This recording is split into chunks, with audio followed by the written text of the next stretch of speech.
Hello everyone, সবাই কেমন আছো? আশা করছি ভালো আছো। তো দেখো, আমাদের এদিকে 4-5 দিন ধরে যে বৃষ্টি শুরু হয়েছে সেই বৃষ্টি আর থামার নাম করছে না। সমস্ত রাস্তাঘাটে জল হয়ে গেছে। তোমাদের ওদিকে কি অবস্থা তোমরা জানিও।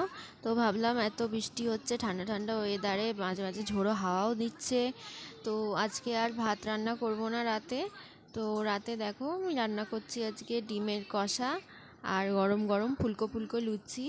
তো কীভাবে রান্না করছি চলো তোমাদের সাথে শেয়ার করি। তো প্রথমেই তো দেখতে পেলে ডিমগুলো আমি সেদ্ধ করে নিয়েছিলাম, আর ওদিকে আলু পেঁয়াজ আদা রসুন সমস্ত কেটে রেখে গুছিয়ে রেখেছিলাম। এবার কড়ায় তেল দিয়ে আলুগুলোকে আমি লাল লাল করে ভেজে তুলে নিয়েছি। এবার ওই কড়াতেই আবার তেল দিয়ে আমি পেঁয়াজটাকে লাল লাল করে ভেজে সমস্ত মশলা দিয়ে আদা রসুন বাটা, জিরে গুঁড়ো লঙ্কা গুঁড়ো ধনে গুঁড়ো কাশ্মীরি লঙ্কার গুঁড়ো নুন টুন সব কিছু দিয়ে মশলাটা খুব ভালো করে কষিয়ে তরকারিটা আমি বসিয়ে দিয়েছি আলুগুলো সেদ্ধ হওয়ার জন্য। তো সেই দিকে দেখো আমি ময়দা নিয়ে তরকারিটা হতে হতে আমি ময়দা নিয়ে চলে এসেছি।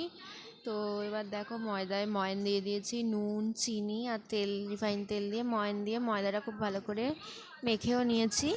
আর এই দেখো ছোট ছোট করে আমি লেচি কেটে নিয়েছি। আর এই দেখো আমাদের এইদিকে তরকারি কিন্তু রেডি। তো এবার চলো লুচিগুলো গরম গরম ভেজে নেওয়া যাক। তো ওই দেখো লেচিগুলো আমি সব কটা বেলে নিয়েছি। এবার গরম তেলে এক একটা করে ছাড়লেই ফুলকো ফুলকো লুচি একদম তৈরি হয়ে যাবে। আমার তো ফুলকো ফুলকো গরম গরম লুচি এমনিই ভাল লাগে, তরকারি ছাড়াই আমি খেয়ে নিই। তো তোমাদের কেমন লাগে অবশ্যই জানিও। এই দেখো লুচিগুলো কিন্তু সব কটাই এরকম বলের মতো ফুলেছিল।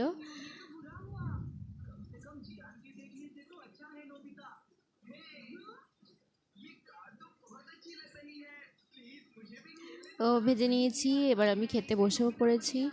এই দেখো গরম গরম লুচি আর এদিকে ডিম কষা। তো কেমন দেখতে হয়েছে তোমরা জানিও। আর দেখো এবার আমি খাচ্ছি, খেতে কিন্তু ফাটাফাটি হয়েছিল। তো চলো আজকে এই পর্যন্তই, টাটা।